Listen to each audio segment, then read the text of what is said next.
प्रश्न छ राज्यले कति नाफा खाएसम्म मात्र यो कालो बजारी नमानिने हो या कालो बजारी मानिने हो। मसँग शहीद धर्मभक्त मानव प्रत्यारोपण केन्द्रको एउटा बिल छ। यो स्वास्थ्य बिमित डायलाइसिस गराइरहेका बिरामी हाउसको अगाडि आत्मदाह गर्ने दिन नहोस् भन्ने सिमानामा सुरक्षार्थ खटिएका सुरक्षाकर्मीले भने सुईको समेत पाएनन्। के उनीहरू सभामुख महोदय, निकै लाजमर्दो विषय उठान गर्दैछु। राज्यको ठगीको नमुना छ। मसँग शहीद धर्मभक्त मानव प्रत्यारोपण केन्द्रको एउटा बिल छ। यो स्वास्थ्य बिमित डायलाइसिस गराइरहेका बिरामीको बिल हो। यसमा इपोफिट नामक औषधिको बिक्री मूल्य 1405 छ। यसको खाली घोल पनि मसँग छ, जसमा अधिकतम खुद्रा बिक्री मूल्य 500 भारतीय यानि नेपाली 800 रुपियाँ पर्न आउँछ। 20% अधिकतम पाउनेमा यहाँ 75% बढी लिएको छ। मेरो प्रश्न छ राज्यले कति नाफा खाएसम्म मात्र यो कालो बजारी नमानिने हो या कालो बजारी मानिने हो। यसरी संस्थागत रूपमै नागरिकलाई स्वास्थ्य बिमाबाट भुक्तानी हुन्छ भन्नेमा ठग्न मिल्छ। हप्ताको 3 पटकसम्म डायलाइसिस गराउनु पर्ने नागरिकलाई, गरिबलाई राज्यले नै यसरी लुट्ने हाम्रो इमान धर्म कतातर्फ जाँदैछ। स्वास्थ्य बिमा जस्तो महत्त्वपूर्ण सार्वजनिक विषयको कार्यक्रमलाई धराशायी बनाउन निजी मात्र होइन, सरकारी संस्थाको नीतिगत ठगी पनि जिम्मेवार छ। यस्ता ठगीलाई तत्कालै कारबाही गरियोस्। धन्यवाद। सभामुख महोदय, खडेरीको कारणले किसानहरूले अन्नबाली सम्पूर्ण नाश भइसकेको छ। धेरै ठाउँमा किसानहरूले मकैको यसपालि एक गेडा पनि भित्राउने अवस्था छैन। धानको बिउ लगाउने बेलामा मलको हाहाकार भइराखेको छ। 5 किलो मल लिनलाई 2 दिन नागरिकता देखाएर लिनुपर्ने अवस्था छ। गाई भैँसीलाई लम्की रोगले किसानहरूको हजारौँ गाई भैँसीहरू मरिराखेको छ। आज ती गाई भैँसी पाल्ने किसानहरूले कुनै सरकारबाट क्षतिपूर्ति पाएको छैन। यदि यसरी नै हो भनेदेखि प्रेम आचार्य जस्तो यही हाउसको अगाडि आत्मदाह गरेका थिए ती किसानहरू, जसको तरकारी बिक्री भएको छैन, जसको गाई बस्तु मरेको छ, दुध बाटोमा फ्याँकेको छ, यही हाउसको अगाडि आत्मदाह गर्ने दिन नहोस् भन्ने सरकारलाई म सचेत गराउन चाहन्छु। धन्यवाद। सम्माननीय सभामुख महोदय, म आज भारतीय पक्षले नेपालको भूमि अनधिकृत रूपमा नाप जाँच गरेको विषय यो सदनलाई जानकारी गराउन गइरहेको छु। असार 1 गते भारतीय प्राविधिकहरूको टोलीले इन्डियन नेसनल हाइवे सर्वे गर्ने भन्दै कञ्चनपुरको भुजेला गड्डा चौकी हुँदै सुकासालसम्मको भूभाग नाप जाँच गरे। सर्वेका सामान सहित आएका ती प्राविधिकहरू नेपाल प्रवेश गर्दा पनि सिमानामा सुरक्षार्थ खटिएका सुरक्षाकर्मीले भने सुईको समेत पाएनन्। के उनीहरूलाई जागिर खानका लागि मात्रै सीमामा खटाइएको हो? सम्माननीय सभामुख मार्फत म सरकारलाई प्रश्न सोध्न चाहन्छु। बरु सुरक्षाकर्मी भन्दा त्यहाँका स्थानीय धेरै जागरुक र सचेत देखिए। सभामुख महोदय, उनीहरूले गलत काम भइरहेको देखेपछि प्रहरीलाई खबर गरेका थिए। नेपाली पक्षसँग समन्वय नै नगरी एकतर्फी रूपमा धमाधम नाप जाँच गर्नुलाई सामान्य र स्वाभाविक मान्न सकिँदैन। सभामुख महोदय, त्यसैले यसको सत्य तथ्य छानबिनका लागि म सम्माननीय सभामुख मार्फत गृह मन्त्रालयको ध्यानाकर्षण गराउन चाहन्छु। धन्यवाद। सभामुख महोदय, हाम्रो देश भिरालोतर्फ भिडतर्फ गइरहेको छ। त यो सदनमा र बाहिर नाराबारी बाजी बाहेक म धेरै कुरा सुन्दिनँ। घर्किँदै गएको समय र गहिरिँदै गएको विषयको गम्भीरता यो सदनले आत्मसात नगरेको म पाउँछु। प्राथमिकता के हो त्यसको निर्धारण त परै जाओस्। अब आउने समस्याहरू के हुन् तिनीहरूलाई हामीले छुट्याएको पनि छैनौँ र मतलब नदिएको जस्तो लाग्छ। अहिलेको बजेटले नसमेटेको र सुधार्न नसकेको भनेको एउटा प्रश्न। स्वास्थ्य भन्ने बित्तिकै अस्पताल र डाक्टर मात्रै होइन, निडरताका साथ निर्णय र दिशा लिनुपर्ने बेलामा यो बजेटले बुझाउनै सकेन। रोकथाम भर्सेस उपाय, रोकथाम र उपचार। स्वास्थ्य भनेको इन्भेस्टमेन्ट हो, एक्सपेन्डिचर होइन। यसलाई चालु खर्चकोमा राखेर चालु वर्ष घटाउँछु भनेर सोच्ने तरिका गलत हो। हाम्रो प्राथमिकता हुनुपर्ने कस्तो हो सोच्नुहोस् त। यदि आइसियुमा उचित सङ्क्रमण नियन्त्रण नीतिहरू पालना गरिँदैन भने जतिसुकै राम्रो डक्टर होस्, अब्बल डक्टर होस्, विश्व प्रसिद्ध होस्, सर्जरीको आउटकम त त्यही नै हुन्छ। गुलियो तथा ट्रान्सफ्याट भएका खानेकुराहरूको उपभोग घटाउन तथा स्वस्थ खानेकुराहरूको मूल्य कम गर्दै सबैको पहुँचमा पुर्याउन खाद्य उद्योगहरूसँग सहकार्य गर्नु महत्त्वपूर्ण थियो। शहरी विकास तथा युवा मन्त्रालयको सहकार्यमा विशेष गरी शहरी जनसङ्ख्यामा शारीरिक क्रियाकलापको वृद्धि, हामीले मधुमेह तथा उच्च रक्तचाप NCD भन्छौँ नि, नन कम्युनिकेबल डिजिज, त्यो घटाउन सक्थ्यौँ। त्यसमा पनि हामीले ध्यान दिएका छैनौँ। अर्थमन्त्रीसँगको सहकार्यमा स्वास्थ्य सेवाको खर्च कसले बिहोर्ने? अहिले हाम्रो national out of pocket expenditure 54.2% छ। के त्यो एक्सेप्टेबल छ? It is one of the highest in the world. हामीले कर कसरी निर्धारण गर्छौँ त्यो पनि छलफल भएको छैन। स्वास्थ्य सेवाका लागि आवश्यक पर्ने डाक्टर र नर्सहरू अतिरिक्त अन्य जनशक्ति उत्पादन गर्न शिक्षा मन्त्रालयसँग समन्वय। हामीले स्वास्थ्यकर्मी भन्ने बित्तिकै डाक्टर मात्रै होइन भनेर कहिले बुझ्छौँ? हाम्रो स्वास्थ्य बिमा कार्यक्रममा जम्मा 25% जनता मात्र बिमामा छौँ। यो डाक्टरहरूले सुधार्ने कुरा होइन। बिमा विशेषज्ञ तथा स्वास्थ्य अर्थविद, हेल्थ इकोनोमिस्टहरू चाहिन्छ यो देशमा। के हामीसँग त्यस्तो जनशक्ति उत्पादन गर्ने प्रणाली छ? त्यस्तै शिक्षा मन्त्रालयसँग काम गरेर पाठ्यक्रममा मनोस्वास्थ्य सम्बन्धी विषयहरू राख्ने र शिक्षकहरूलाई विशेष आवश्यकता भएका डिप्रेसन र एङ्जाइटी भएका विद्यार्थीहरूको पहिचान गर्ने तालिम प्रदान गर्नुपर्थ्यो, त्यो पनि गरेको छैन। दीर्घकालीन मृगौला फेल हुने घटना घटाउन श्रम मन्त्रालयसँग मिलेर काम कहिले गर्ने? एक्टिभिजम वा सम्बन्धको आधारमा नै स्वास्थ्यको नीति निर्माण कहिले रोक्ने? नर्सहरूलाई महिनामा जम्मा 15,000 तलब दिएर राख्छौँ, अनि विदेशिँदैनन् त कसरी बाहिर गएर 2 लाख कमाउँछ, कसरी नेपालमै बस्छ भनेर कुन मुख लिएर भन्ने उहाँहरूलाई? त्यो पनि 6 महिना 3देखि 6 महिना भयो हामीलाई लगातार मेसेजहरू आइरहेछ, पे भएको छैन। 15,000 पनि पे भएको छैन, डाक्टरहरूलाई पनि पे भएको छैन, प्राइभेटमा पनि र सरकारीमा पनि है। यो डक्टर र नर्सेस, रेडियोलोजिस्टहरू स्टक होइन, यो फ्लो हो भनेर हामीले ध्यान दिनु पर्यो। हाम्रो घट्दै गएको प्रजननको दरको कारण के हो? यसको प्रक्षेपण के छ? शहरी क्षेत्रमा बालबालिका हुर्काउने खर्च कति छ? अहिलेका बालबालिकाले नै 20-30 वर्षपछि हाम्रो देशको अर्थतन्त्र धान्ने हुन्। यस्तो नहोस्, त्यो बेला यो सदन चलाउन, खर्च जुटाउन गाह्रो होस्। हाम्रो समाजले छोरालाई नै खोजेको हो कि जस्तो पनि धेरै ठाउँबाट तथ्याङ्कले देखाउँछ। हाम्रो लेटेस्ट सेन्सस डेटा हेर्ने हो भने 100जना केटी बच्चा जन्मेकोमा 111 केटा बच्चा जन्मिन्छन्, त्यो ओभरअल भयो। अर्बनमा हेर्ने हो भने 100जना केटी बच्चा जन्मेकोमा 112 केटा बच्चा जन्मन्छन्, र रुरलमा 100जना केटी बच्चा जन्मेकोमा 109जना केटा बच्चा जन्मिन्छ। के यो स्टेटिस्टिक्स हामीलाई एक्सेप्टेबल छ? अहिले देश थामेका खाडी र अन्य मुलुकमा चर्को गर्मीमा काम गर्ने नेपाली दाजुभाइ तथा दिदीबहिनीहरूमा मृगौला बिग्रिने समस्या भयावह रूपमा देखिएको छ। डायलाइसिस र मृगौला प्रत्यारोपण तथ्याङ्क हेर्दा 30देखि 40 वर्षका मानिसहरूमा अत्याधिक छन्। हामी यसको बारेमा कहिले कुरा उठाउँछौँ? हामीले भन्न सक्नु पर्यो, यो लेबर एग्रिमेन्ट्स गर्दाखेरि हाम्रा श्रमिक दाजुभाइ दिदीबहिनीहरूलाई पानी खान दिनुहोस्, 4 घन्टामा 2 घन्टामा रेस्ट गर्न दिनुहोस् भनेर, आइसकेपछि उहाँहरूको स्क्रिनिङ गरौँ भनेर यो भन्न नसक्नु दुःखद छ। अन्त्यमा प्राथमिकता पाउनै नसकेको मानसिक स्वास्थ्य। हालको तथ्याङ्कले प्रत्येक 1 लाखमा करिब 23 जनाले आत्महत्या गरेर ज्यान गुमाउँछन्। दैनिक 19 जनाले आत्महत्या गर्छन्। दैनिक आत्महत्याको प्रयास पक्कै योभन्दा बढी छ। कति परिवारले आफ्नो सदस्य गुमाउँछन् र छिया परेको मुटुमा मैले यो भनेको भए, मैले त्यो भनेको भए, वाट इफ भनेर क्वेसन लिएर बाँच्छन्। यस्तो विकराल अवस्था छ सरकारी अस्पतालमा। म सोध्न चाहन्छु, कतिवटा counselling services, out patient services छैन? कतिवटा भाषामा सुसाइड हटलाइन प्रिभेन्सन केयर छैन? जम्मा एउटा भाषामा छ। यसको लागि हामीले काउन्सिलर बनेको के हो, थेरापिस्ट बनेको के हो, साइकोलोजिस्ट बनेको के हो, क्लिनिकल साइकोलोजिस्ट बनेको के हो, कहिले बुझाउने मान्छेलाई, कहिले भन्ने मान्छे suicide is not cowardice, it is not glorification, it is an absolute sense of helplessness people feel. अनि हामीले उहाँहरूलाई we are forgetting them, we are completely ignoring them in this budget.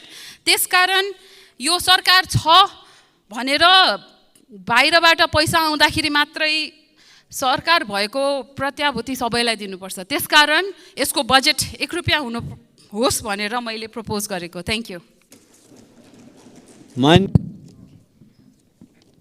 सम्माननीय सभामुख महोदय, मलाई हिजो जुम्लाबाट मद्दत माग्दै फोन आयो।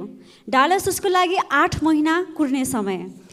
म सोध्न चाहन्छु सभामुख मार्फत प्रधानमन्त्रीज्यूलाई किन स्वास्थ्यमा डाक्टर र स्वास्थ्य कर्मीहरूको दरबन्दी बढाएको छैन अघिल्लो वर्ष र यो वर्ष पनि?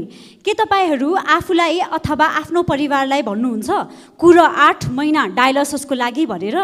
म मेरो जुम्लाको ती 21 वर्षे बहिनीलाई के जवाफ दिउँ? मैले सबैको ध्यान आकर्षण गर्न चाहन्छु। विकराल छ स्वास्थ्यको अवस्था। चालु खर्चको नराम्रो भनेर भाष्य निर्माण गरिएको छ। डाक्टरहरूको दरबन्दी पनि त्यसैमा पर्छ। के यो नचाहिने फजुल खर्च हो? यसको जवाब दिनुपर्ने हुन्छ अर्थमन्त्रीज्यूले। धन्यवाद। मान्य सदस्यहरू, शून्य समयमा बोल्ने क्रम यही समाप्त हुन्छ। माननीय सभामुख महोदय, अहिले स्वास्थ्य मन्त्रालय र सङ्घीय मन्त्रालयको छलफलमा म स्वास्थ्यको बारेमा भन्छु। वास्तवमा बारम्बार म भनिरहेको छु कि धेरै कुरा नगरौँ। 3टा कुरा जनताको अधिकारको रूपमा संविधानले पनि स्थापित गरेछ, फन्डामेन्टल राइटको रूपमा गरेछ, मौलिक अधिकारको रूपमा। स्वास्थ्य मुहैया गरौँ। अब स्वास्थ्य गरिब जनताले मुहैया होइन। यहाँ ठुला ठुला मान्छेको स्वास्थ्य मुहैया हुन्छ, त्यसको माथि करोडौँ खर्च हुन्छ। कुन नाम नागरिकको माथि करोडौँ खर्च भएछ, तर यहाँ राष्ट्रपति, पूर्व प्रधानमन्त्रीले लाखौँ लाख करोड रुपियाँ लिएको छ। त्यो कुन नियमले, संविधानको कुन धाराले लिएछ? के संविधानमा मान्नु पर्दैन? के राष्ट्रिय ठुला बडाको लागि मात्रै हो? दोस्रो कुरा, तपाईँ सबै कुरा काठमाडौँ केन्द्रित गऱ्यो भने काठमाडौँ त त्यतिकै कङ्क्रिटको जङ्गल भइसकेको छ। 7वटा प्रदेश छ, 7वटा सुपर स्पेसलिटी सेन्टर बनाएपछि त्यो प्रदेशको मान्छेहरू त्यहाँ आउँदैन नि। जसरी हाम्रो छिमेकी मुलुक भारत छ, बेङ्गलोरको मान्छे दिल्ली कहिले पनि उपचार गराउन आउँदैन, अनि मुम्बईको मान्छे कहिले पनि दिल्ली उपचार गराउन आउँदैन। कहाँको मान्छे जान्छ? युपी बिहारको। कि हामी नेपाललाई युपी बिहार बनाउन खोजेको हो? किनकि तपाईँले नेपालको दोस्रो कुरा, कुन आधारमा एउटा गेटा मेडिकल कलेज सञ्चालन भएकै छैन, अर्को मेडिकल कलेज डडेलधुरा चलाउने त्यसको लजिक के हो? त्यही नजिक किन पहिला भएको कुरालाई सञ्चालन हुने? भर्खरमा हेरेर आएको त्यो सेतो हात्ती हो। त्यसमा न कर्मचारी छ, न भित्र फर्निसिङ भएको छ, खालि बिल्डिङ बनाएको छ, बाँकी केही पनि छैन। बिल्डिङभित्र केही पनि छैन। मुसाहरू छ जो केही तारसार लागेको छ त्यो काट्नलाई। त्यसलाई पुरा नचलाउने। त्यस कारणले मेरो सभामुखजी मार्फत स्वास्थ्य मन्त्रीजीसँग विनम्र आग्रह छ, मेरो क्षेत्रमा एउटा पिएससी छ, प्राथमिक हेल्थ सेन्टर, जो गिरिजाप्रसाद कोइरालाको प्रधानमन्त्री हुँदाखेरि एउटा 48 सालमै तय के भएको थियो नि, हरेक निर्वाचन क्षेत्रमा एउटा प्राथमिक उपचार केन्द्र हुन्छ, त्यसमा एमबिबिएस डाक्टरको दरबन्दी हुन्छ। तर मैले 4 चोटि सांसद भए आजसम्म त्यो एमबिबिएस डाक्टरसँग भेट भएको छैन। मन्त्रालयको दरबन्दीमा देखाइन्छ, किनकि त्यहाँको मास देखेर पछि ऊ एमडी सरकारी कोटामा पढ्न जान्छ। तर त्यो एमबिबिएस डाक्टर किन बस्दैन त्यहाँ? मेरो प्रश्न छ कि गाउँको अस्पताल जिल्लातिर जबसम्म ग्रामीण भेगको, किनकि राज्यको आवश्यकता, सरकारको अवस्था कमजोर वर्गको लागि हो। धनी उद्योगपति र ठुला ठुलाको लागि राज्य चाहिँदैन, ऊ आफै सक्षम हुन्छ। के कारणले हो कि यहाँको कुनै नेता नेपालभित्र उपचार गराउँदैन? किन विदेशमा जानु पर्यो? त्यसमा विदेशमा गएर बस्ने नि। जुन देशमा उपचार गर्छ त्यही देशमा जाने, चाहे पूर्व प्रधानमन्त्री हो, चाहे राष्ट्रपति हो, चाहे जाउन्। नेपालमा बसेर विदेशमा उपचार गराउनु पाइँदैन। या त हरेक गरिब नेपाली जनताको उपचार विदेशमा हुनु पर्यो, किनकि संविधानले सबै नागरिकलाई बराबर दिएछ। त्यस कारण बराबरीको हक, यदि संविधानले समानताको हक दिएछ भने यदि विदेशमा नेताहरूको उपचार हुन्छ भने हरेक जनताको पनि उपचार विदेशमा सरकारी खर्चमा हुनु पर्यो, या त नेपालमा त्यो अवस्थाको अस्पतालमा हुनु पर्यो। सङ्घीय मामला मन्त्रालयलाई म अनुरोध गर्न के चाहन्छु भने तपाईँले ओहेबोबाट के भन्छ आयुर्वेदको डाक्टरबाट, हेल्थ असिस्टेन्टबाट के नगरपालिका गाउँपालिका चलाउने? त्यो कुन नियमको तहत चलाइरहेछ? यो लोकतन्त्र होइन। जहाँ नगरपालिकामा उपसचिव या महानगरपालिकामा सहसचिवको दरबन्दी छ, त्यहाँ तपाईँ सहसचिव सचिव पठाउनुहोस्, र गाउँपालिकामा सेक्सन अफिसरको शाखा अधिकृतको दरबन्दी छ, प्रशासनिक सेवाको नि जानुपर्छ। त्यसमा धेरै राजनीति नगर्नुहोस्। दलको झोलेहरू तयार गरेर नगरपालिका स्थानीय निकायलाई नै समाप्त गर्ने गरी आफ्नै मेयर जुनको हुन्छ त्यसको झोले हुनु पर्यो प्रशासकीय अधिकृत, लुट्नको लागि होइन, किनकि हाम्रै दलको मेयर बनेको छ। यो जुन दोस्रो कुरा, निजामती कर्मचारीमा ट्रेड युनियन खारिज हुनुपर्छ। ट्रेड युनियन सरकारको तलबत्ता खाएर जनताको कर खाएर ट्रेड युनियन राख्न पाइँदैन। त्यसको लागि ट्रेड युनियन चाहियो। ट्रेड युनियन त के हुन्छ भने प्राइभेटमा हुन्छ, जहाँ असमानता हुन्छ कर्मचारीको बिचमा, श्रमिकको बिचमा फरक तलब हुन्छ। यहाँ कुन नासुको तलब कुन नासुसँग कम छ, कुन खरिदारको तलब कुन खरिदारसँग कम छ, कुन शाखाधिकृतको तलब कुन शाखाधिकृतसँग कम छ। दोस्रो कुरा, सिंहदरबार कर्मचारीको दलाली सेन्टर बनेको छ। 2500 वर्षदेखि सेम कर्मचारी त्यही सिंहदरबारमा यो मन्त्रालयबाट त्यो मन्त्रालयमा, यो बिल्डिङबाट त्यो बिल्डिङमा सडिरहेछ। त्यसलाई बन्द गर्नुपर्छ। सिंहदरबारलाई कर्मचारी र कर्मचारीको युनियनको दबावमा जुन सरुवा हुन्छ, चाहे जुनसुकै पार्टीको कर्मचारी होस्, त्यो पार्टीको घरमा घरमा बसोस्। सरकारको तलब खाएर नेपाल सरकार जनताको ट्याक्स पे खाएर सरुवा गर्ने काम नगरिकन खुट्टा हलाएर जुन तलब लिइरहेछ त्यो बन्द हुनुपर्छ। किनकि कर्मचारी तन्त्र यहाँको एकदम अराजक माननीय भइसकेको छ। सदस्य, समय सकियो। थोरै अनुरोध थपिदिउँ महोदय। कर्मचारी जुन मेन पिलर हुन्छ सरकारको कार्यान्वयन गर्ने निकाय नै त्यही छ। ट्रेड युनियनको जति कर्मचारी जो विभिन्न अफिस बियरर छ, त्यसले कुन नियमले सरकारी बिल्डिङ पाउने? ट्रेड युनियनले सरकारी बिल्डिङ किन चाहियो? सरकारमा अफिसमा काम गर्छ, उसको त्यही कुर्सी टेबल हुन्छ जुन ओहदाको छ। त्यसले सरकारबाट कुनै सुविधा ट्रेड युनियनलाई दिन्छ त्यसलाई अविलम्ब बन्द गर्नुहोस्। दोस्रो कुरा, निजामती ऐन आज 7 वर्षदेखि सामान्य सङ्घीय मामला मन्त्रालयको भूकुण्डो भएछ, फुटबल भएछ। म राजव्यवस्था सुशासन समितिमा पछिल्लो संसदमा सदस्य हुँदाखेरि सचिव र मन्त्रीको मारामार भएर त्यो पासै भएन। सबै इन्ट्रेस्ट ग्रुप, त्यो त जनताको इन्ट्रेस्टमा ऐन कानुन बन्ने हो नि, राज्यको इन्ट्रेस्टमा ऐन कानुन बन्ने हो नि। त्यो कुनै व्यक्ति, कुनै सङ्घ संस्था, कुनै पार्टीको हक हितमा बन्ने होइन नि। त्यसकारण पार्टीभन्दा माथि उठौँ, देश र जनताप्रति जिम्मेवार हौँ र कुनै किसिमको ट्रेड युनियनलाई बन्द गरौँ र पार्टीको झोलेहरू तयार नगरौँ। कर्मचारीहरू पार्टीको सिफारिसमा, पार्टीको झोले अनुसार र स्थानीय तहलाई मजबुत बनाऊ र ट्रान्सपारेन्ट बनाऊ। त्यहाँ एकदम आर्थिक अनियमितता छ स्थानीय तहमा, कुन हिसाबले मेयरहरूले त्यो गरिराखेका। त्यस कारणले धन्यवाद। सम्माननीय सभामुख महोदय, जातीय विभेदमा पिल्चिएका नागरिकहरूका लागि नागरिकतामा थर परिवर्तन गर्ने प्रावधान सरकारले ल्यायो र धेरै नागरिकहरूले आफ्नो थर समेत परिवर्तन गर्नुभयो। परिवर्तित थरको नागरिकता बोकेर शैक्षिक प्रमाणपत्रमा थर सच्याउन परीक्षा नियन्त्रण कार्यालय सानो ठिमीमा पुग्दा उनीहरूको प्रमाणपत्रमा थर सच्चिँदैन। नागरिकतामा थर सच्चिने तर प्रमाणपत्रमा थर नसच्चिने, यो कस्तो प्रकारको नियम हो सभामुख महोदय? सानो टिभीमा दैनिक आफ्नो प्रमाणपत्रमा थर लगायतको त्रुटि सच्याउनेको लामो लाइन लागिरहेको हुन्छ। सम्बन्ध विच्छेदपछि महिलाहरूले जन्मघरतर्फको थर राखेर नागरिकता लिन पाउँछिन्, तर सभामुख महोदय शैक्षिक प्रमाणपत्रमा श्रीमानको थर हटाउन मिल्दैन किन? त्यस्तै सडक बालबालिका, बाल सुधार गृहमा हुर्किएका बालबालिका र ट्रान्सजेन्डरहरूको पनि नाम थर परिवर्तन हुन सकिरहेको छैन। नाम, उमेर र जात सच्याउने नियम 2017 संशोधन नहुँदा यस्ता कैयौँ नागरिकहरू पीडित भइरहेका छन्। त्यसैले सभामुख मार्फत अविलम्ब यो समस्याको समाधानका लागि गृह र शिक्षा मन्त्रालयको ध्यानाकर्षण गराउन चाहन्छु। धन्यवाद। कोशी प्रदेशमा जो धनजनको क्षति भइरहेको छ, हामीले त्यस्तै प्रकृतिका सुदूरपश्चिमका विशेष गरी बाजुरामा 111 घरधुरी, तीमध्ये करिब 90वटा घरधुरी दलित परिवार छन्, जो गत असोज 19 गतेदेखि 23 गतेसम्मको अविरल बाढीले गर्दा अर्काको घरमा बस्न बाध्य छन्। सङ्घको बजेटले पनि र प्रदेशको बजेटले पनि तिनीहरूलाई छोएको छैन सभामुख महोदय। त्यसैले यी 100 घरधुरीहरू घर बनाउन रौतडमा जसरी चाहिँ राज्यले एकैपटक त्यहाँको एउटा हुरी पीडितलाई जसरी उद्धार गरेको थियो, त्यो सूचीमा राख्न मैले गृह मन्त्रालयमा पनि यो सूची बुझाएको छु। त्यसपछि यो माइतीघर मण्डला सहकारी माननीय सदस्य श्री दामोदर पौडेल बैरागी।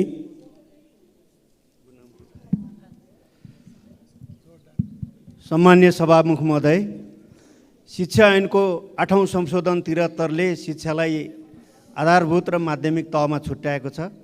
तर यो शिक्षा सेवा आयोगले अहिले पनि 3 तह भनेर चाहिँ भनिरहेको छ। यो कुरा कहिले अन्त्य हुने हो? त्यसै गरी शिक्षा सेवा नियमावली अहिलेसम्म आएको छैन। अहिले पनि 50,000 दरबन्दी कम छ। देशभर 27,812 सामुदायिक विद्यालय छन्। तीमध्ये 422 विद्यालयलाई मात्रै नमुना विद्यालय घोषणा गरिएको छ, जसका कारणले अरू विद्यालयहरूलाई नमुना विद्यालय घोषणा गर्नको लागि अप्ठ्यारो परेको छ र त्यहाँ अपेक्षित उपलब्धि हुन सकेको छैन। शिक्षक र कर्मचारीहरूलाई प्रतिस्पर्धी र पारदर्शी बनाउनका लागि कम्तीमा पनि दरबन्दी सिर्जना गर्दा 10सम्म पढाइ हुने माध्यमिक विद्यालयमा 4वटा र 1वटा लेखापालको व्यवस्था गरियोस् र 1जना कार्यालय सहयोगको व्यवस्था गरियोस्। माननीय सदस्य श्री दिलेन्द्र प्रसाद बडु। सम्माननीय सभामुख महोदय, केही दिन यता सामुदायिक विद्यालय कर्मचारीहरूको जारी आन्दोलनतर्फ म नेपाल सरकारको पुनः ध्यान आकर्षण गराउन चाहन्छु। यो आन्दोलन कर्मचारीहरूको पहिलो होइन र रहरको विषय पनि होइन, एउटा बाध्यात्मक परिस्थितिमा पुर्याएको अवस्था हो। पछिल्लो पटक शिक्षा मन्त्रालयसित प्रत्येक विद्यालयमा एउटा कार्यालय सहयोगी र प्रत्येक माविमा एउटा थप खरदार सरहको लेखापालको दरबन्दी दिने र न्यूनतम पारिश्रमिक दिने सहमति भएको छ र यसपटक पनि नीति र कार्यक्रममा यो विषयलाई सम्बोधन गरिएको छ, तर बजेट बनाउँदा बिर्सिएको अवस्था हो। त्यसकारणले यो आन्दोलनलाई प्रहरी दमन गरेर वा जागिर नै खाइदिन्छु भन्ने तानाशाही प्रवृत्ति र यो मानसिकताबाट समाधान होइन, बरु यसको वार्ताबाट र उचित बजेट व्यवस्थापनबाट यसको सम्बोधन गरिनुपर्दछ र यसको सँगसँगै शिक्षा क्षेत्रमा यी र यस्तै अन्य समस्याहरूको समाधानका लागि प्रस्तावित सङ्घीय शिक्षा ऐन संसदमा आउन किन ढिला भइरहेको छ? अविलम्ब यो।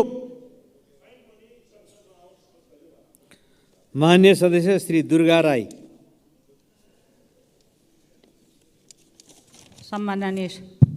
सम्माननीय सभामुखज्यू, सन् 2022 फेब्रुअरी 24बाट सुरु रुसी युक्रेन युद्ध कहिले टुङ्गिने निश्चित छैन। 15 महिना लामो युद्धमा रुसतर्फ सैनिक र युक्रेनतर्फ सैनिक तथा गैर सैनिक गरी झन्डै 60,000 बढीको निधन भइसकेको कुरा अन्तर्राष्ट्रिय समाचार संस्थाहरूले उल्लेख गरेका छन्। यसबाहेक गैर सरकारी 15,000 बढीको ज्यान गएको छ। राष्ट्रसङ्घको युक्रेनमाथि आक्रमण रोक्न र आफ्ना सैनिक फिर्ता गर्न रुससँग माग गर्दै प्रस्ताव पारित गरेको छ। यसमा नेपाल सहित 141 युक्रेनको पक्षमा मत दिएको छ।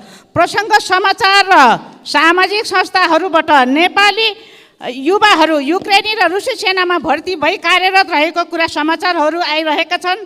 त्यो सत्य हो भने एकातिर नेपालले युक्रेनको पक्षमा मत दिने, अर्कोतर्फ रुसी सेना नेपाली युवाहरू रुसी सेनामा भाडाको सिपाहीको रूपमा काम गरिरहेको समाचार आउनु वास्तविकता के हो? सरकारसँग माग गर्दछु हतारमा मत दिने, फेरि अहिले वास्तव। माननीय सदस्य श्री दीपा शर्मा।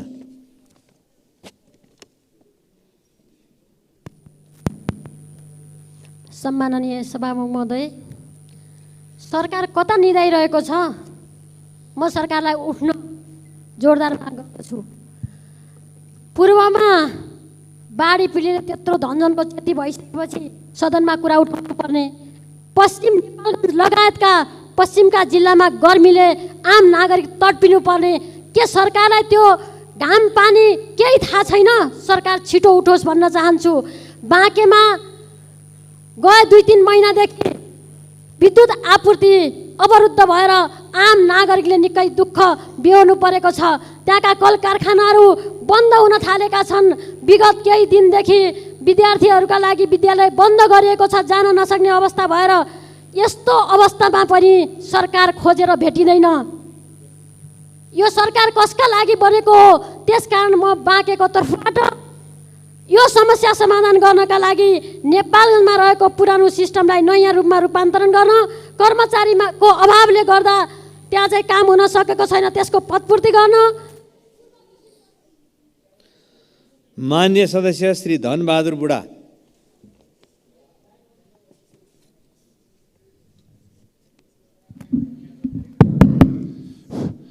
सम्माननीय सभामुख महोदय, केही वर्ष अघि मात्र डोल्पा जिल्लाको सदरमुकाम दुनैसम्म केन्द्रीय सडक सञ्जालले जोडेको छ।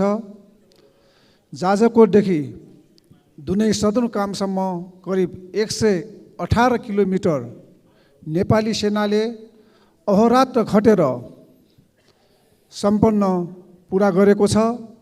तसर्थ मेरो व्यक्तिगत तर्फबाट र सम्पूर्ण डोल्पावासीको तर्फबाट नेपाली सेनालाई विशेष धन्यवाद दिन चाहन्छु। सभामुख महोदय, दुधै सदरमुकामदेखि चाइनाको मरिम्ला र क्याटो बोर्डरसम्म करिब 110 किलोमिटर रहेको छ। त्यहाँ अहिले ट्र्याक्टर र केही मोटरसाइकलहरू सञ्चालनमा आएको छ। 110 किलोमिटर मध्ये 57 किलोमिटर ओपन ट्र्याक भइसकेको छ। बाँकी 33 किलोमिटर ल्यासीक्यापदेखि सुशेल खण्ड ज्यादै कडा भएको कारणले गर्दा उक्त मान्य सदस्य श्री ध्रुवबहादुर प्रधान।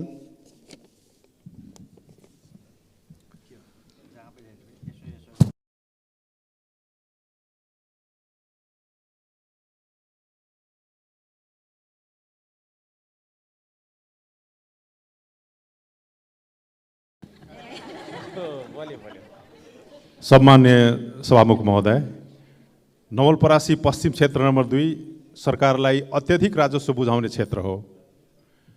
गर्मीमा खानेपानीको अभाव सहेर, वर्षामा खेतीपाती डुबान सहेर त्यहाँका जनताले उद्योगलाई साथ समर्थन दिइरहेका छन्। जनप्रतिनिधिहरू त्यस्ता समस्या निकासका लागि प्रयत्नशील छन्। सरकारले बजेट बनाउने क्रममा त्यस क्षेत्रलाई उपेक्षा गर्ने दुस्साहस गरेको छ। महेशपुरबाट सुनवल जोड्ने जोडी, मलपोखरीसम्म जाने बाटो, हरपुरमा बनाउने पुल र भुमहीबाट शङ्करपुरको तटबन्ध र सरावलमा थारू सांस्कृतिक ग्राम बनाउने समेतका कुनै पनि योजना त्यहाँ पर्न सकेनन्। सभामुख महोदय, त्यस क्षेत्रको विकासको दुर्भावना राख्ने कुनै पनि सरकारी प्रतिनिधिलाई त्यस क्षेत्रका जनताले सम्मान गर्न सक्ने छैनन्। सभामुख महोदय, धन्यवाद। मान्य सदस्य श्री नवल किशोर शाह सुडी।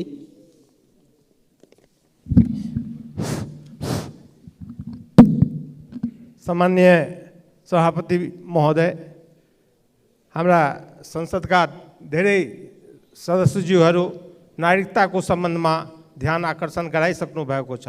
त्यस्तै सामुदायिक विद्यालयका शिक्षक कर्मचारीहरूको जुन अवस्था छ त्यो पनि हाम्रा सांसदज्यूहरूले भनिसक्नु भएको छ।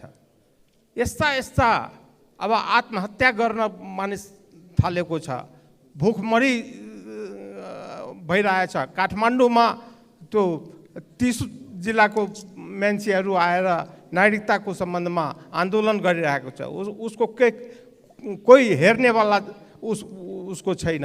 त्यस्ता विषयमा सरकारलाई गम्भीर हुनु पर्यो। तर मैले के हेर्छु भनेदेखि एउटा सरकारी गठबन्धनको सदस्य भएको नाताले म 1 मिनट समय माग्न चाहन्छु। यो बजेट जो आएको छ, हाम्रो मन्त्रीजी पनि यही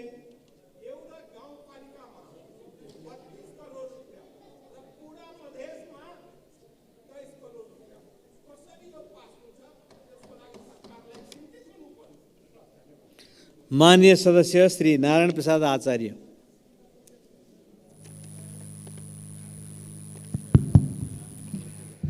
सम्मान्य सभामुख महोदय, यो पाल्पा जिल्ला निस्ती गाउँपालिका वडा नम्बर 3 झिरुवासको डाँडाथरमा 79 असोज 19, 20, 21 र 22 को अविरल वर्षाले ठुलो पहिरो गई उक्त स्थानको खेतीयोग्य जमिन, वडा कार्यालय, विद्यालय जाने सडक र 23 घर परिवार क्षति पुगेको थियो। स्थानीय तह, जिल्ला प्रशासन मार्फत प्रदेश सरकार र गृह मन्त्रालयमा भूगर्भविदको प्रतिवेदनसहित पेश भएको उक्त प्रतिवेदन उक्त स्थानबाट बस्ती स्थानान्तरण गर्नुपर्ने, तत्काल व्यवस्थापन गर्ने, राहत उपलब्ध गराउनु पर्ने भन्ने विषय पटक पटक ध्यानाकर्षण भएको छ, तर पनि कार्यान्वयन भएको छैन। सभामुख मार्फत नेपाल सरकारको ध्यानाकर्षण गराउन चाहन्छु। अहिले सुक्खा मौसमका कारणले हामीले धेरै पाल्पा जिल्ला लगायत नेपालका सबै स्थानहरूमा हाम्रो शुद्ध पिउने पानीको ज्यादै कठिन भएको छ। यसतर्फ शुद्ध पिउने पानीको प्रबन्ध गर्नको निमित्त नेपाल सरकारको ध्यानाकर्षण गर्न चाहन्छु। यो छिटोभन्दा छिटो यो खानेपानीको अवस्था ज्यादै जटिल भएको पानीले धेरै टाढादेखि 2 घन्टा 3 घन्टादेखि बोकेर। माननीय सदस्य श्री नागिना यादव। सम्माननीय सभामुख महोदय, 11 लाख नागरिकले नागरिकताको कारण सामान्य जीवन पनि जिउन पाएका छैनन्। त्यसकारण विभिन्न जिल्लाबाट आज तेस्रो दिन भएको छ आमरण अनसनमा युवाहरू माइतीघर मण्डलामा बस्नुभएको छ। सभामुख महोदय, त्यो नागरिकताको एकदमै महत्त्व छ। यो नागरिकता संवेदनशील, देशको समता, अखण्डता, राष्ट्रियतासँग सवाल राख्दछ। एउटा नागरिकको अस्तित्व, पहिचान र जीवन मृत्युसँग यसले सम्बन्ध राख्दछ। उसको पहिचान यसले दिन्छ। त्यसैले सभामुख महोदय मार्फत म सम्मानित यथाशीघ्र नागरिकता प्रदान गर्ने आदेश जारी गरी सम्मानित सर्वोच्च अदालतलाई म अनुरोध गर्न चाहन्छु। अर्को कुरा सभामुख महोदय, संसारमा अन्य चिजको भ्यालु हुँदैन, तर उसले आफ्नो देशको नागरिकलाई महत्त्वपूर्ण भ्यालुएबल वस्तुमा चिजमा राख्दछ। तर यो नेपाल कस्तो। माननीय सदस्य श्री नारायणी शर्मा।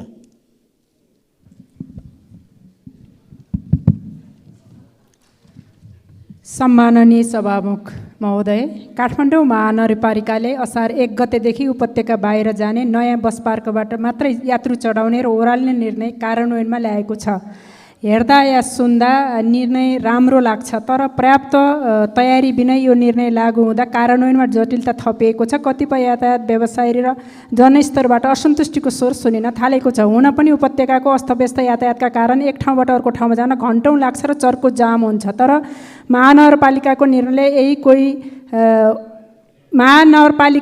निर्णयले कलङ्कीबाट यदि कोही कलङ्की बस्छ र दाङ जानुपर्छ भने कलङ्की होइन, शास्ति बेहोर्न बस पार्क गएर बस चढ्नुपर्छ। फर्किँदा कलङ्की झर्न पाइँदैन, सिधै बस पार्क जानुपर्छ। यो निर्णय झन्झटिलो छ र यसलाई कार्यान्वयनमा लैजाने हो भने सार्वजनिक यातायातमा सुधार गरिनुपर्छ। सीमित बस स्टप लागू गरिनुपर्छ। पर्याप्त तयारी नगरी हचुवाको भरमा अमुक निजी कम्पनीलाई बस पार्क जिम्मा दिने र असन्तुष्ट बढाउने यस कार्यको सभामुख मार्फत सम्बन्धित निकायलाई ध्यान। माननीय सदस्य श्री पुष्पबहादुर शाह।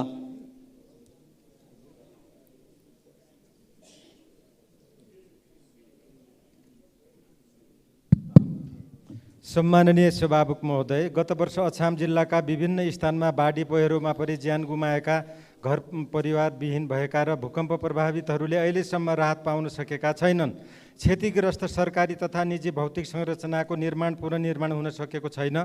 सरकारले तत्काल सम्बोधन गरोस् भन्ने म भन्न चाहन्छु। र देशभरका हाल सामुदायिक विद्यालयमा कार्यरत कर्मचारीले विभिन्न सेवा सुविधा र स्थायित्वको माग राख्दै आन्दोलनरत छन्। उहाँहरूले उठाएका मागलाई राज्यले शीघ्र सम्बोधन गरोस् र साथै सरकारले अतिरिक्त हुलाक खारेज गर्ने निर्णय गरेको छ। लामो समयसम्म न्यूनतम सेवा सुविधामा कार्यरत कर्मचारीहरूले गरेको योगदान तथा सेवाको सरकारले उचित मूल्याङ्कन गरी यथोचित व्यवस्था मिलाउन सभामुखज्यू मार्फत म सरकारको ध्यान आकर्षण गराउन चाहन्छु। धन्यवाद। जय नेपाल। माननीय सदस्य श्री पूर्णबहादुर घरती मगर।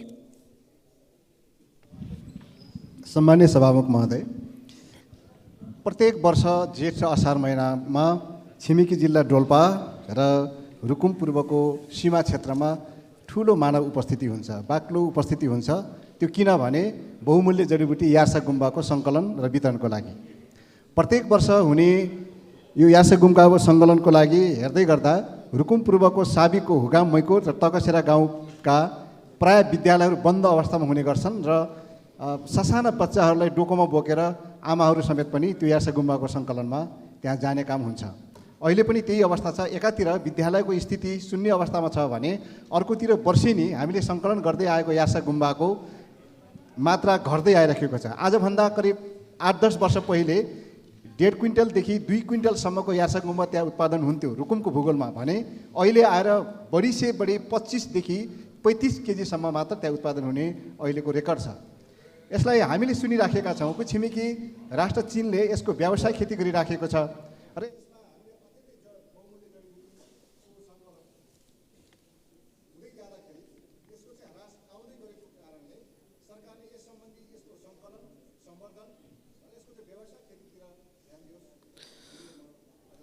मान्य सदस्य श्री प्रतिमा गौतम।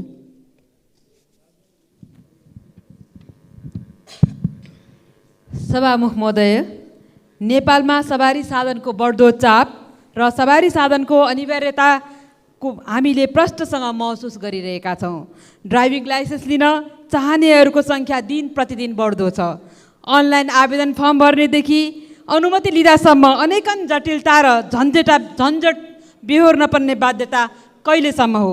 सभामुख महोदय, अनुमति पत्र लाइसेन्स लिँदा नवीकरण गर्दा एउटा यस्तो कागजको चिरकटो दिइन्छ जुनलाई लाइसेन्सका रूपमा मानेको पाइन्छ, जुन हराएमा, च्यातिएमा, भिजेमा फेरि प्रतिलिपि लिन उत्तिकै झन्झट बेहोर्न पर्ने बाध्यता छ।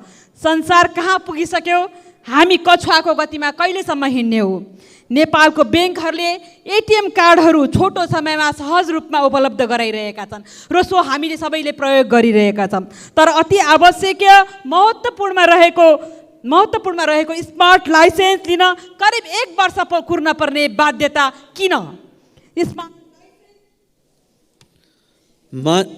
मान्य सदस्य श्री प्रतीक्षा तिवारी। सम्माननीय सभामुख महोदय, देश यति बेला मिटर ब्याजी र ब्याङ्क ब्याजीहरूको ब्याज तिर्न नसक्दा आक्रान्त भएको छ। मिटर ब्याजीहरूलाई सरकारले छानबिनको दायरामा ल्याउने प्रक्रिया सुरु गरेर राम्रो काम गरेको छ भने ब्याङ्कहरूको चर्को ब्याज तिर्न नसक्दा किसान र व्यवसायीहरू आत्मदाह र आत्महत्या गर्न बाध्य भएका छन्। अहिले पनि कुमारी ब्याङ्क लिमिटेडले कृषि कर्जामा 13% र पर्सनल कर्जामा 16% ब्याज महँगो ब्याज लिइरहेको हुँदा अविलम्ब ब्याज घटाई किसान र व्यवसायीलाई आत्मदाह र आत्महत्याबाट बचाउन सहज र सस्तो ब्याजको व्यवस्था गर्न सभामुख महोदय मार्फत नेपाल सरकारलाई ध्यानकर्षण गराउन चाहन्छु। त्यसै गरी देशमा भएका दैनिक घटना परिघटनामा राज्य जानकार विहीन छ। यो नेपाली जनताको लागि दुर्भाग्य हो। पूर्वी नेपालमा गएको बाढी पहिरो नागरिकता विहीनहरूले आत्महत्या गरिरहेको अवस्थामा राज्य किन निर्दयी बनिरहेको छ? जनता मारमा मान्य सदस्य श्री प्रदीप पौडेल। सम्माननीय सभामुख महोदय, वर्षेनी आउने बाढी पहिरोको प्रकोपका कारण देशभरि समस्या उत्पन्न भएको छ। विभिन्न अध्ययनहरूले दिएको रिपोर्टका अनुसार विगत 7 वर्षमा यसबाट 4000ले ज्यान गुमाइसकेका छन्। करिब 37 अरब बराबरको आर्थिक क्षति भएको छ।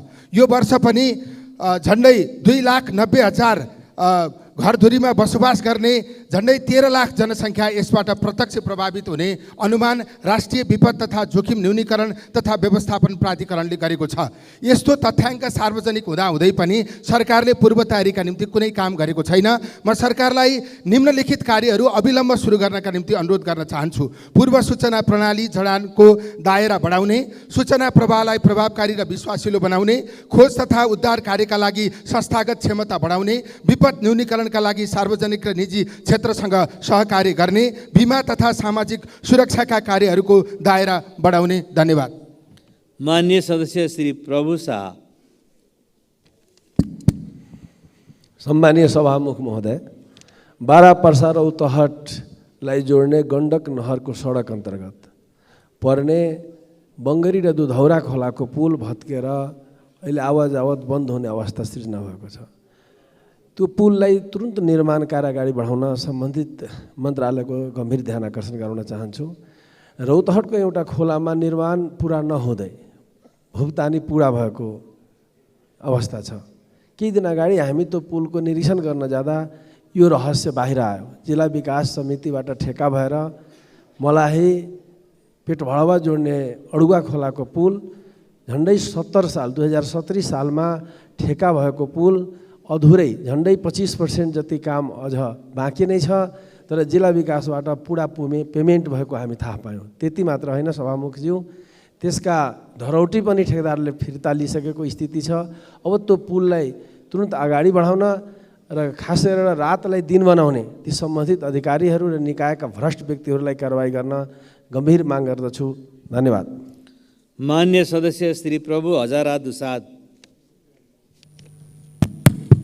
सम्मान्य सभामुख महोदय, तराई अहिले तापक्रमले गर्दा एकदम जलिरहेको छ र जति पनि त्यहाँ खानेपानीका धाराहरू थिए सबै सुकेका छन् र सरकारले वास्तवमा यो माननीयहरूले उठाइदिएर मात्र हुँदैन, पहिले नै सरकारले सचेत भएर त्यस्ता विपत्तिहरू आउँदाखेरि सचेत भएर सरकारले व्यवस्था गर्नुपर्ने ठाउँहरूमा खानेपानीको अहिले हाहाकार भइरहेको छ। त्यसरी नै एक नम्बर कोशी प्रदेशमा अहिले आएको विपत्तिमा पनि सरकारले आएर आज यहाँ बोल्नुपर्ने ठाउँमा मान्यजीहरूले बोल्नुपर्ने अवस्थाहरू छ। त्यसकारण म त्यहाँ अहिले दुःखद घटनाप्रति म आफ्नो दुःख व्यक्त गर्न चाहन्छु। सँगै पर्सा जिल्लाका 7वटा पालिकाहरू सिँचाइविहीन छ। गण्डक नहरले पनि छोइदैन, सुनकोशी कमला डाइभर्सन बन्न गइरहेछ त्यसले पनि छोइदैन। त्यसबाट 7वटा पालिकाहरूको लागि सिँचाइको पटक पटक यहाँ आग्रह र मन्त्रालयहरूमा बजेटको माग गर्दा पनि त्यहाँ व्यवस्थाहरू भएको छैन। यथाचित व्यवस्था गर्नले म आग्रह गर्न चाहन्छु। धन्यवाद। मान्य सदस्य श्री प्रेमबहादुर महर्जन। सम्मान्य सभामुख महोदय, ललितपुरको पाटन दरबार स्क्वायर, मङ्गलबजारको कृष्ण मन्दिर, भीमसेन मन्दिर अगाडिदेखि कुम्बेश्वर जाने बाटो र मङ्गलबजार चोकदेखि तङ्गलसम्म जाने बाटो ढल खनेर अस्तव्यस्त भएको लामो समय भइसक्यो। हिलोमा हिँड्ने बानी परेका नेपालीलाई त गाह्रो छ हिँड्न। विदेशी पर्यटकले के भन्यो होला?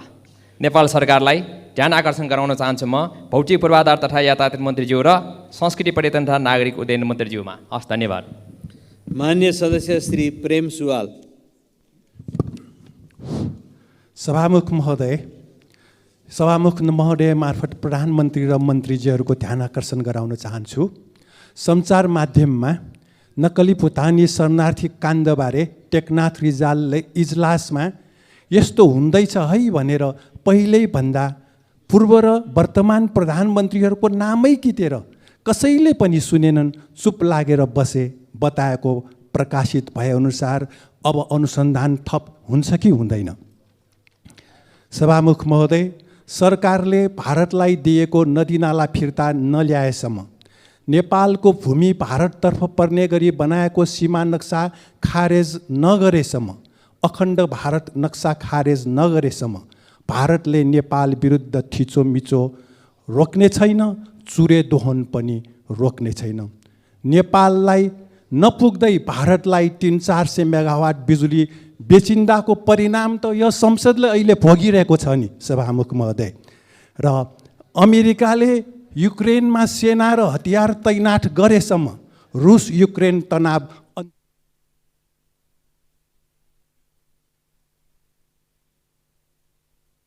मान्य सदस्य श्री वासुदेव घिमिरे।